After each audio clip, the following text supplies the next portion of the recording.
Hi, everybody, and welcome to the Cultural Studies podcast.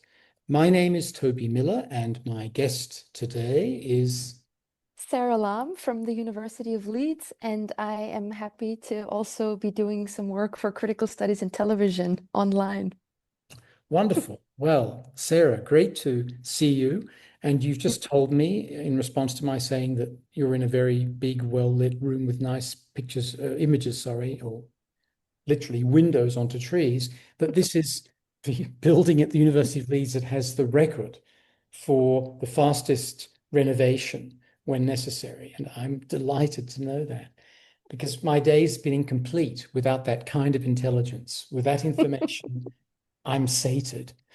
Now, Sarah, I'm really delighted that you're with us. I wonder if you could share with listeners and with me something about what's currently preoccupying, interesting, dynamizing you, or holding you back. What's on your mind? What's happening to Prof. Lahm? Problem.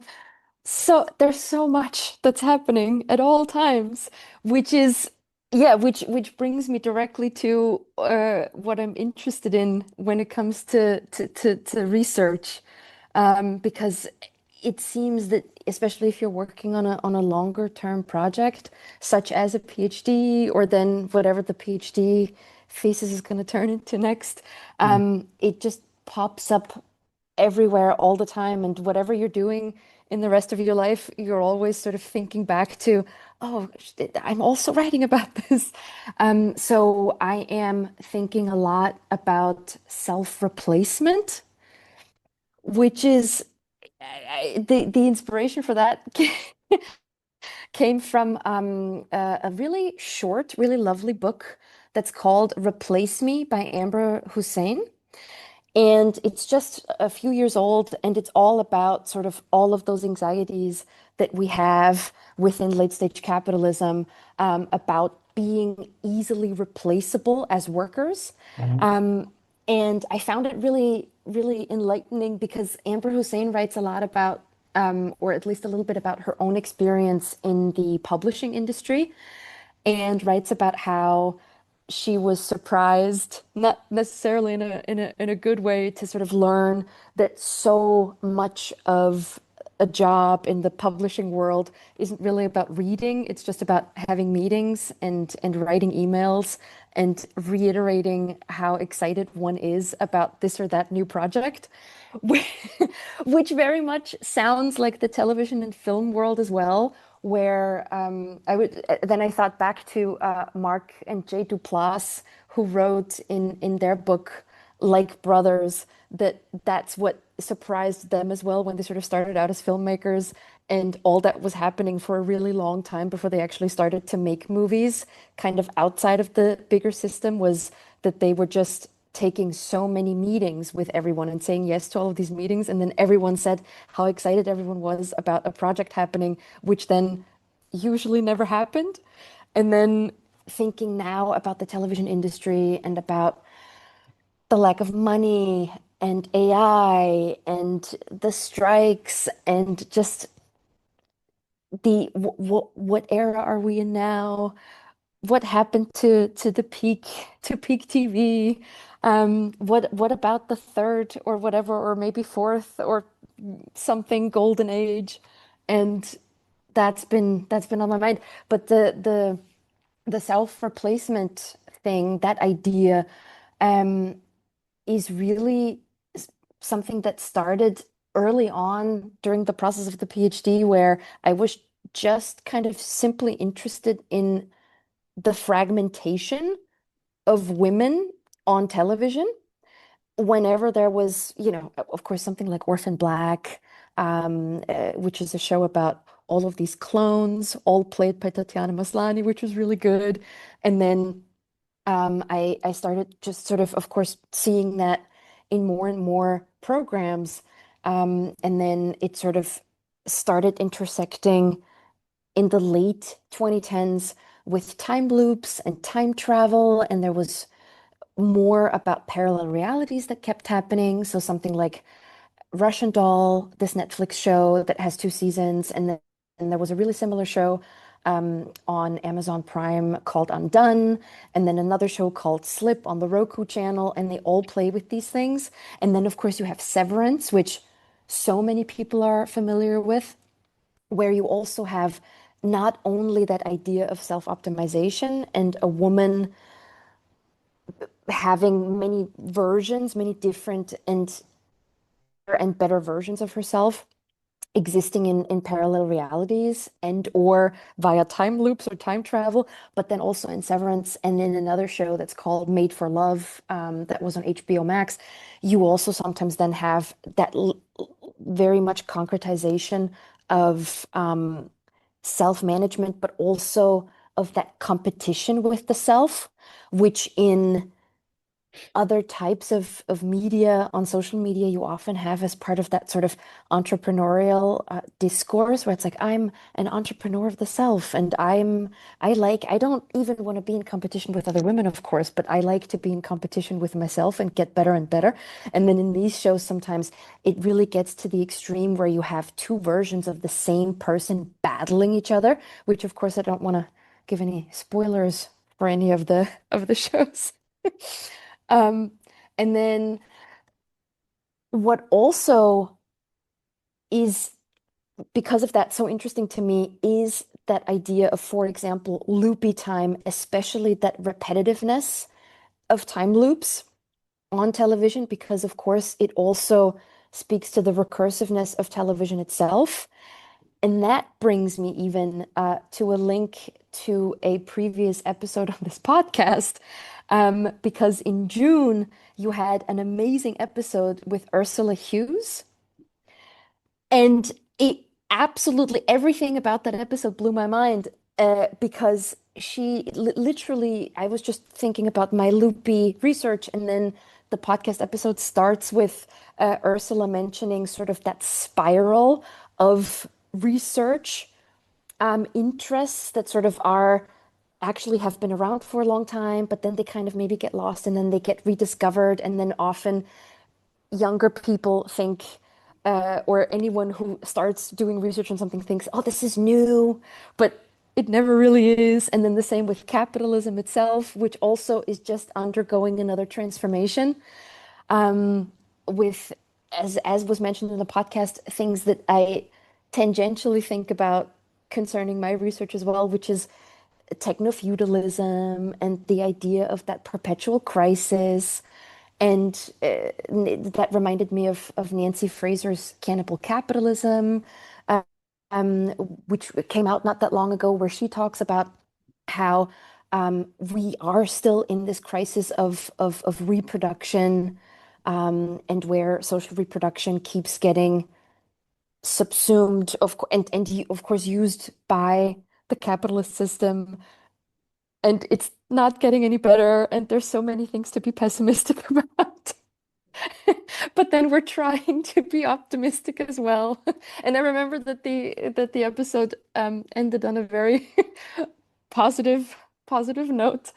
But yeah, that recursiveness and that nothing is new is is something that I think about all the time, and that's why I enjoy the that work on that's those specific tropes so much. Mm-hmm. The loops and the time travel and the fact that everything is recycled and comes back around. And that made me think of television in that sort of different way as well. And then I also, and that keeps happening to me. Sometimes I think about television and I think, oh, this is a new idea that I've never had before. And then, of course, either someone else will tell me, or I will discover during that research that, of course, people have been working on this or that for many decades. And this is why I often feel like a television studies baby, because I used to do uh, American studies, and that was usually with a focus on the US, and that was literary studies and a little bit of cultural studies. And then it sort of morphed a little bit more into film studies and then into television studies. So that television studies research that I'm currently doing, that really started 5 years ago, whereas everything else started 15 years ago.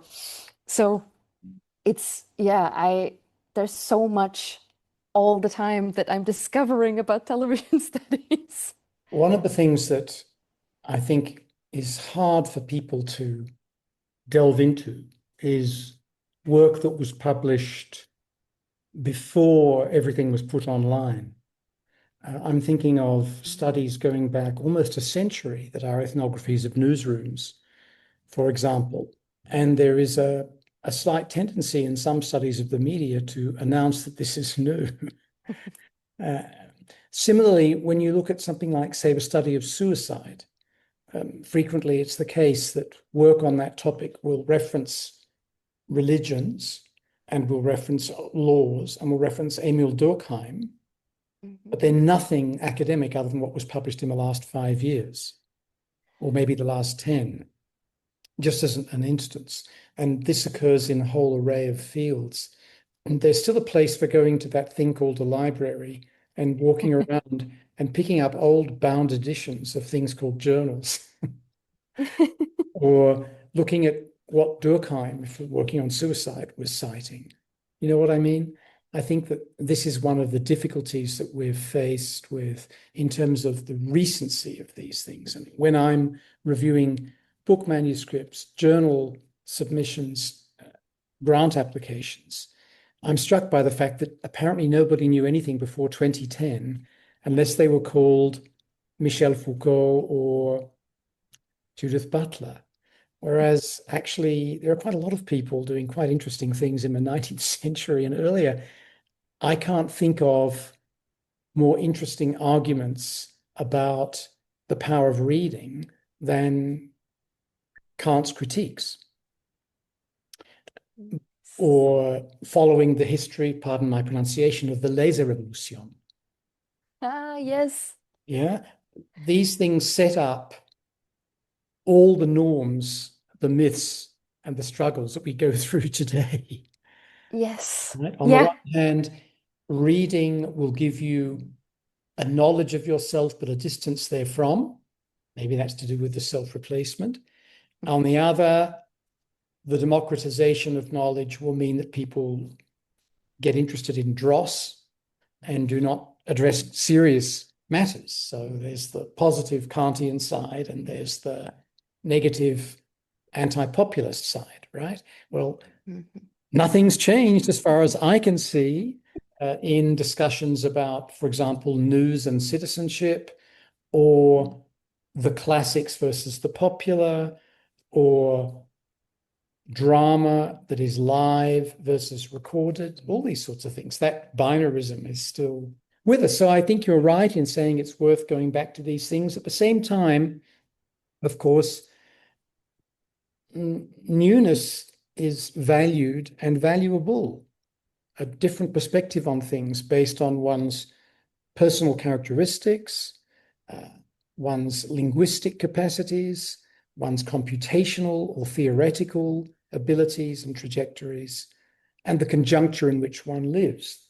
It's just a matter of being a bit reflective about that conjuncture rather than extrapolating from it. So people who think that to understand the newer media, you don't need to know anything about newspapers, books, film, radio, or television, because they know everything based on, say, Aristotle on games and then themselves and their own cohort on games. This is one of the problems, I think. But Mhm. the search for newness can be very valuable, very exciting. And of course, it also builds careers. I did this, no other bastard did. Maybe, dude.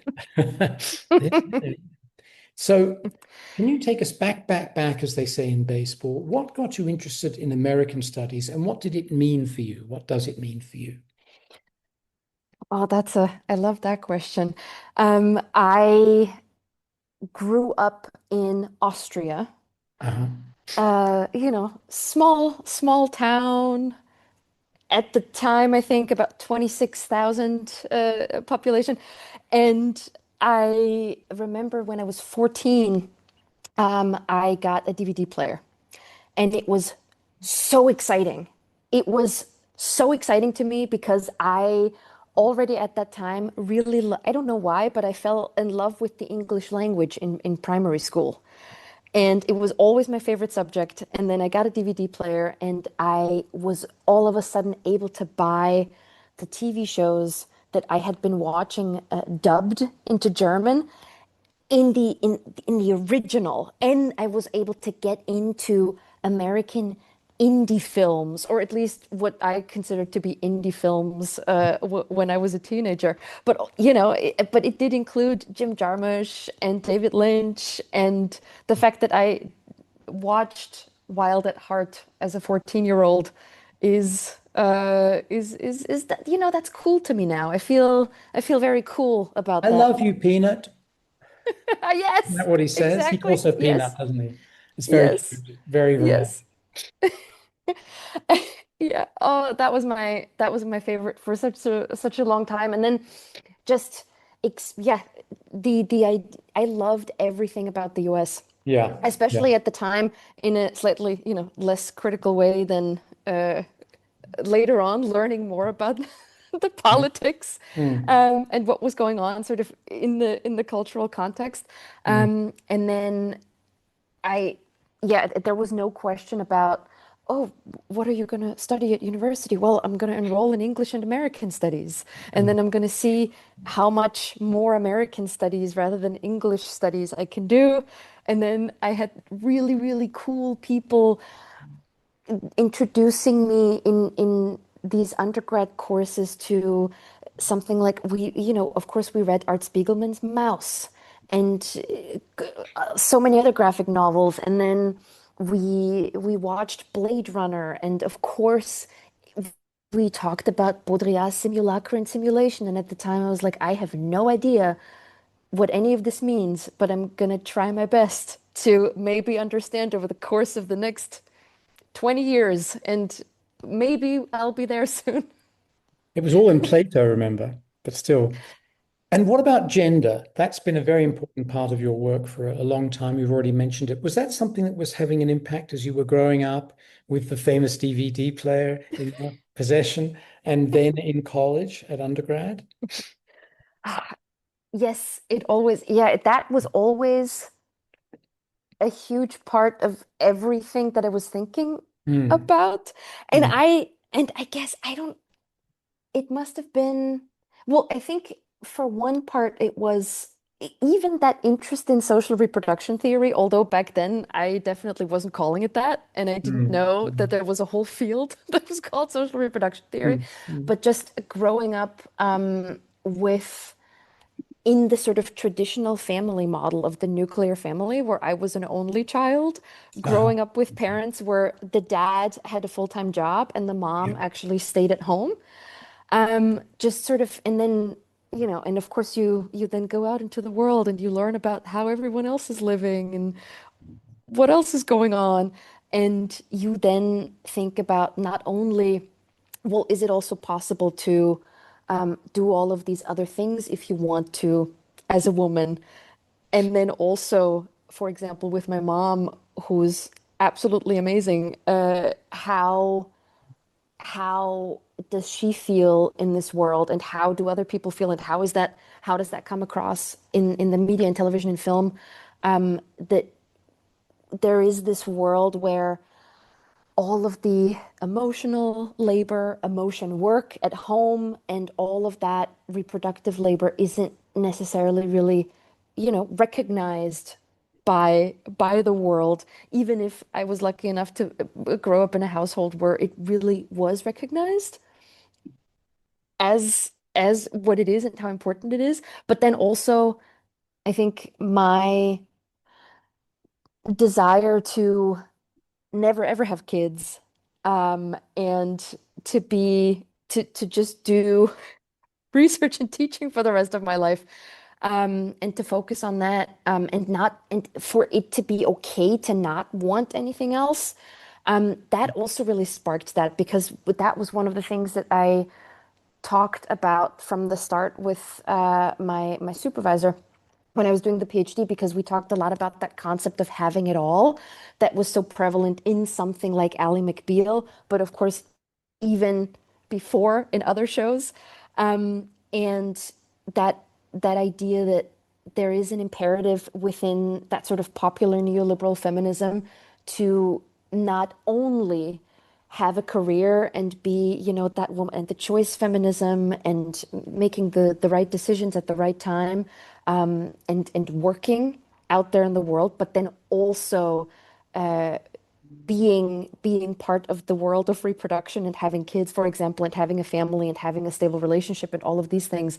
And I think it was really helpful, and it keeps being really helpful to work through sort of my own feelings about how I live my life by also seeing all of these pressures that so many people are feeling all the time. And then, of course, seeing your own positionality in the world as well, and then thinking about all of the things that people do, um, to actually enable middle class, especially white women, for example, to have it all because they are outsourcing a lot of that domestic labor and so on.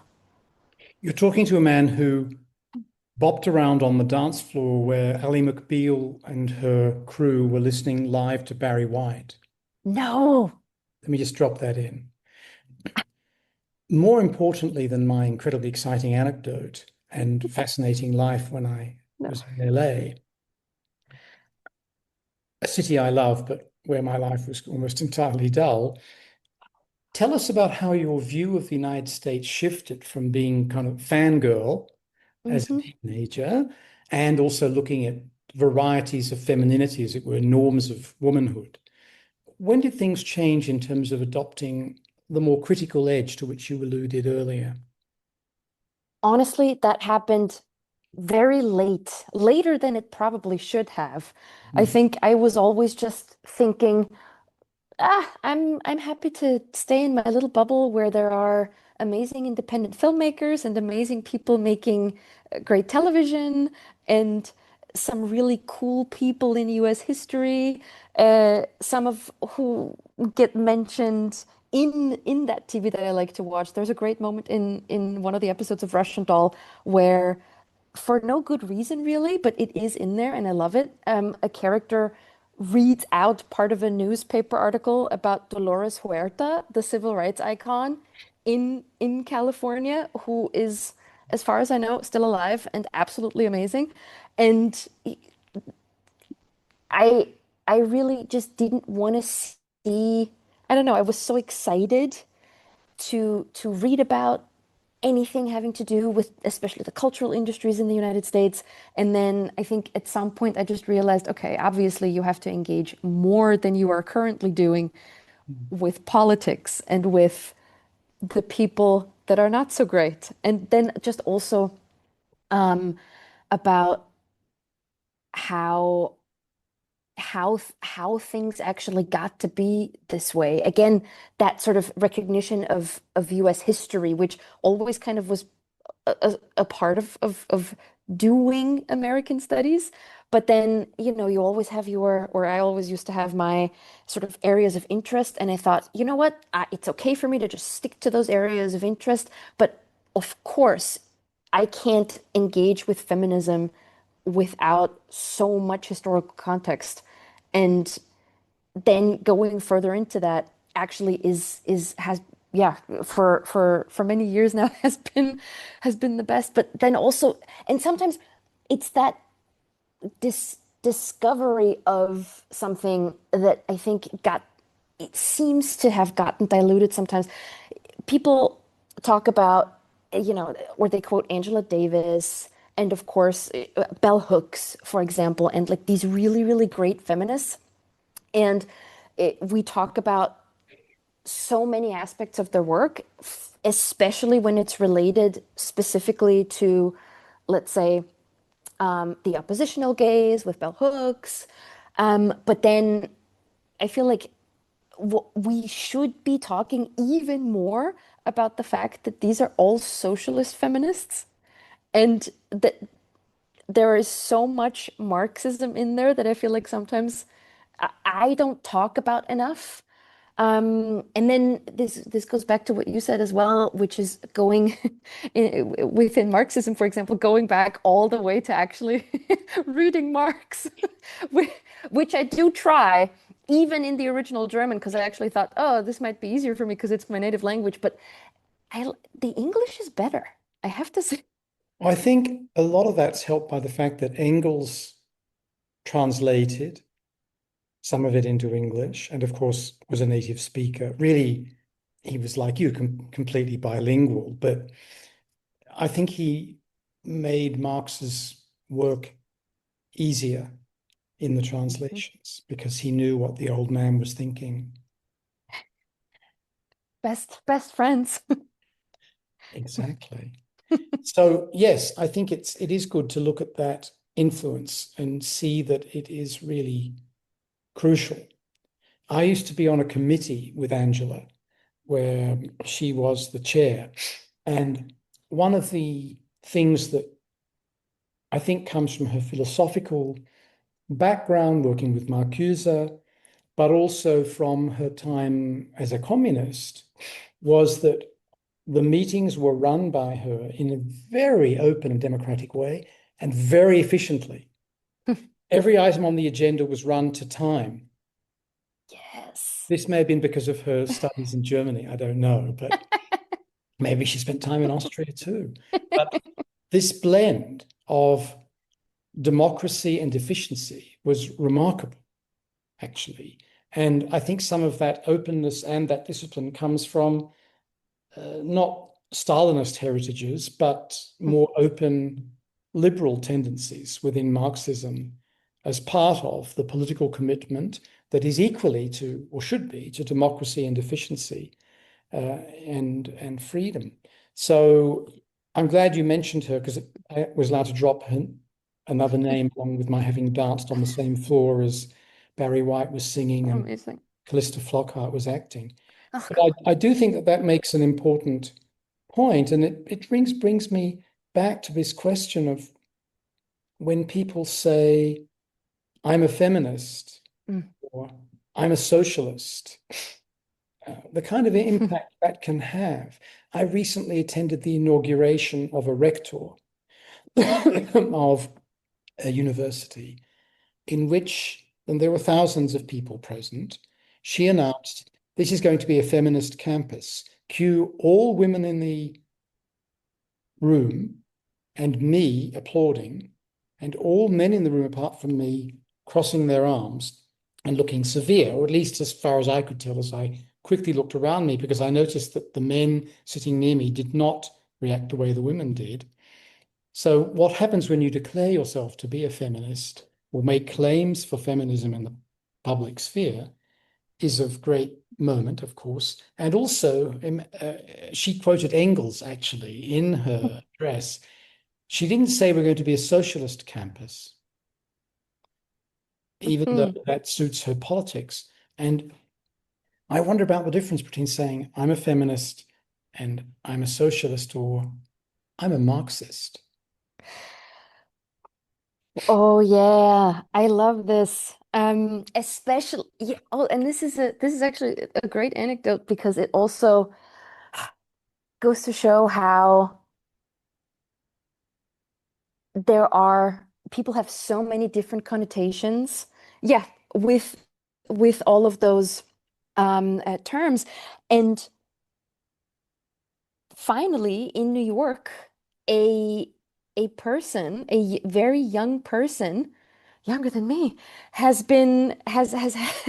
has had this amazing success with a political platform, calling himself a democratic socialist, with socialist actually being part of the campaign. Yeah. And now Zoran Mamdani hopefully is going to be the next mayor of New York City.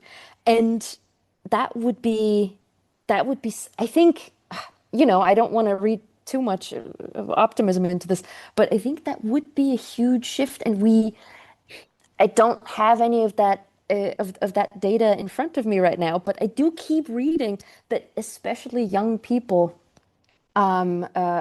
late teens, people in their 20s really are as and in the US as well, which is even more meaningful when you look at the legacy of McCarthyism, are so much more willing to use the word socialism and so much more Mm. open to the concept, which I guess isn't that surprising anyway, because they've completely well, we've kind of all grown up in a very neoliberal world, but especially with the crises compounding in the last 15, 15 to 20 20 years. years. One of the recent episodes of the podcast was with Julia Alexeyeva, who, amongst other things, was a grassroots campaigner for Mamdani.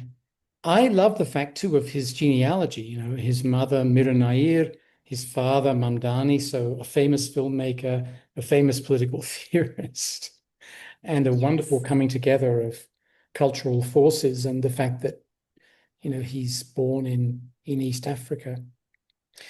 And that does give a lot of us hope. And the Democratic Socialists of America continue to grow and be influential and have some overlap, of course, with the Democratic Party per his notable campaign. Talking about that shift Mm. to neoliberalism, but then sometimes towards socialism, another reaction to the failure of neoliberalism is quite a different one. And I'm thinking here of the way in which so much of the European Union is now both criticized by and infiltrated by far right neo fascists with Yes. incredible xenophobia, misogyny, and homophobia at the heart of what they do. When I was growing up, one thought of Austria and the then Federal Republic of Germany and Italy and Sweden and Denmark as beacons of social democracy. Italy a little less, but the others were for us, for many people my age, Mhm. where it was thought that the post-war accord between the social responsibility expected by trade unions versus the assistance of managed capitalism expected by business concerns that had reached some point of agreement and Mm. welfare was legitimate and so on. So much of that has been destroyed and Yeah. displaced by hatred. And I wonder, given that immigration is so small in most of these countries in Yeah. percentage terms, but the number of Muslims is tiny. It's, you know, not even 5% of the population in most of these places. Where would you say some of this comes from? On the one hand, the turn to the left, on the other, this vicious loathing of the other that we see in play in the United States as well, of course. Yes. Oh, that's a great question. And I honestly, it is just sometimes mind-boggling, especially because of those numbers, like you're saying. But it is frightening sometimes to think about it in that, because again, coming back to that loopy recursiveness Mm. and sort of the idea of history repeating itself, it's Mm. very, because it's 2025, Yeah. 100 years ago, it wasn't great either. It was, and with the constant recessions and with Mm. all of those crises, and and this is also, I get something that I haven't done any in-depth research on, but when you also think about how, on the one hand, media these days so radically different than back then, and then of course in some other ways also not that much, Mm. just in terms of how whatever they are, they are utilized in order to um, spread so much of that bigotry, of that xenophobia and of that racism. And now it's all, well, most of it is digital, and it's so much about how algorithms work and how there's much more user engagement on social media, for example, when the content is polemic, and especially when it's negative, and Mm, the so mm, this is, and then of course, yeah, I don't even want to digress to positivity discourse right now because we're on, and this is something that isn't isn't new, and and what we have now is this very, very terrible situation as well, where people are pitted against, like they were back then, pitted against one another, while the while the governments, with the help of big news conglomerates and so on and so on, and the billionaires, have the benefit of sort of being able to do, for the most part, still whatever they want to do, and at the same time being able to deflect from whatever they're doing, with news stories, about how terrible migrants are for the local economy, which of course is never even true, and is not backed by any evidence. But of course, we're also living in a post-truth world. Um, and and on the other hand, it's not only it's not only all negative either, because of course we do have a lot of that rejuvenation of the left movement on the one hand, but on the other hand, and this is what I talk to about, all the time with my socialist comrades, quote unquote, here in the UK, with like-minded individuals who consider themselves socialist in some kind of way, is that on the left we do have that problem where, and this goes, I guess, for many countries in slightly different ways, but where it seems to be so easy for people on the right to all come together in order to fast forward some kind of conservative cause, which we just saw, happen with that Supreme Court judgment, that was terrible for trans people, and then with a lot of things, of course, in the United States, and where it seems that on the left there is so much going on in terms of different smaller groups on the left not being able to, decide how we could actually all get together in a larger formation, if you will, that it keeps us from really getting the numbers that we need, maybe from then keeping the people on the far right from actually getting what they want, which is usually really bad stuff. That was convoluted, but I think it's important. I do think that the coalitions that form these blocs are always contingent, and there are debates raging within conservatism and yeah. in reactionary politics in general that aren't always obvious to those of us outside them. So, Prof, I had two more questions for you, if I may, after which I'd like to invite you to add anything you wish. The first question is if you could tell us a little bit about CST. It sounds like it's a Yes. disease. That's right. Right. Oh yeah, and after the last few years, I do want to be careful, with that. Yes, so critical studies in television. Um, it's yeah, it's an amazing organization.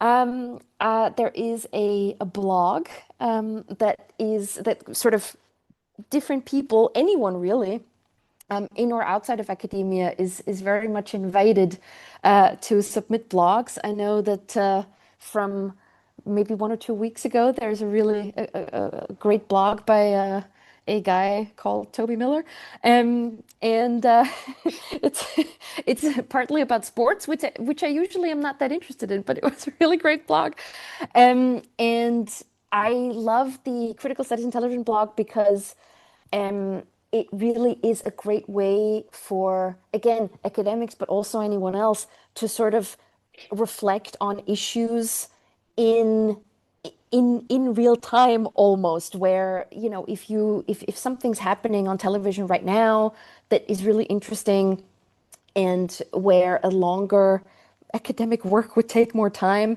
you can sort of get those initial thoughts out into the world via the blog. And then, of course, at the same time, if there's a historical issue that maybe hasn't been written about before, you can also put it on the blog and sort of gauge how people feel about this becoming a longer thing, which is really nice. And then, of course, the journal. Yeah.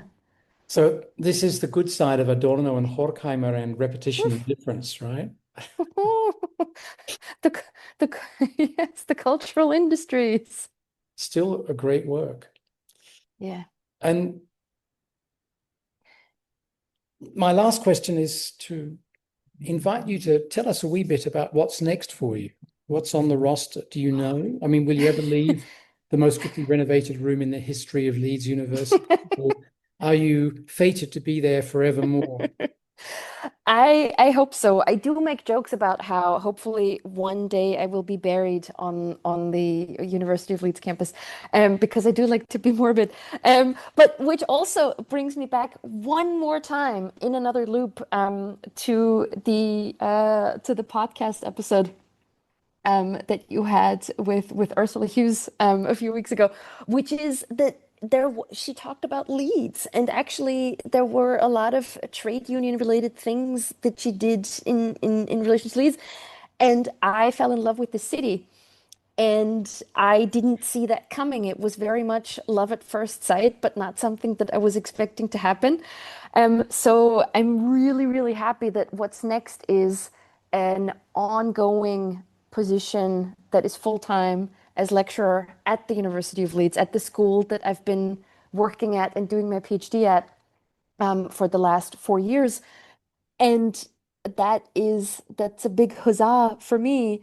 And at the same time, of course, I also know, in this economy, that that's really special, and that was a serendipitous thing to happen. And the fact that I get to be here full time for the foreseeable future, and also do all the other stuff I want to do in my free time, which is writing articles and doing things for critical studies in television, the blog and the journal, and doing hopefully more fun podcasts, and and hopefully getting that first book written in the next few years, which is going to be about self-replacement. And so there's a lot on the agenda for the next few years. And I very much want to be able to fragment into many versions of myself sometimes, but I'm also really happy that I am more or less a unified self, if we think that that actually exists. Not sure. Well, it's been great chatting to you, Sarah. Before I let you go off into the bright and clear Headingley day, or Leeds day, Yeah. as it may be, is there anything you'd like to add? And that might mean going back over a recurring topic in our discussion, or it might be something we haven't addressed. Well, first of all, thank you so much for having me. This has been really, really nice. And I guess one thing that's sort of on the periphery of everything we've talked about, and that Mhm, I mhm, haven't really even mentioned as a mhm. word, is care, Aha, yeah. which I've very much felt in this really nice conversation. And then, which also is such a big part of, the research that I'm doing, but also in life in so many ways. And because we talk so much about how capitalism is really exploitative, and we talk a lot about all of the bad things about it. And we also talk about then how we care for one another within that Hmm. system. Hmm. And we often don't really know how to actually then still break the system, because of course what we don't want is for all of us to just think, oh, we'll somehow get through all of this by just caring for one another. But but it's so nice to be part of a community, which is goes Mm. sort of back to me being really happy that I get to stay in Leeds, because you make all of these wonderful connections with people, and then it really doesn't feel like, you're working. It really feels like you're also just doing really cool things with cool people. And then if you're also all in a trade union, you also get to try and keep doing really cool things with cool people where everyone's work is recognized in the same way. So join a union maybe is the last message. Well, I think that that story of care is important, and especially when it is linked, as you've just made it, with collectivity, with associational democracy, with formations. And one of the special and sometimes sad things about formations, of course, is that they can end really quickly. Wonderful experiences and stories can go. But when there are, solid organizations at play, like unions and universities, there's a chance to continue those formations and see them thrive and develop, right? Yeah. So thank you very, very much, Prof. It's been wonderful chatting to you. I really Thank you. enjoyed it. I feel as I learned a lot. By the way, my younger daughter just became an Austrian. What? Mhm. An Austrian just like that? Holocaust rights. Oh my. If you can prove your family uh, was devastated by the Holocaust and occurring in Austria, you can Hmm. become Austrian. Oh wow. A bit like in Spain, people whose forebears fled to Latin America can claim Spanish citizenship Oh, if they oh, were that's refugees from a dictatorship. So it is with Austrians or with people like oh. my daughter who can qualify, Hmm. you know? Oh wow. Yes, it's Oh a really a great thing for a government to do. yeah. Yeah, and especially because in this case it comes with EU citizenship. Exactly, which Ah. I no longer have. So Oh wow. I'm Oh yeah. I'm very envious. Oh yeah. Oh yeah. Which brings us to 28 Prof. Brexit analogy. Uh, mm. Yes, exactly. Oh. Never mind. We're supposed to end, as did the conversation you remind me with Prof. Hughes, on a positive note. And my positive note is really that I'm very glad my younger daughter's become an Austrian. I'm excited for Amazing. her because of Oh, all the it's great. things that that brings and the recognition that it entails. But more importantly, for this purpose, it's been wonderful having the privilege to chat to you and spend a brief time in this historic lecture room. Thank you so much. So glad to have been here. Happy days. Happy days.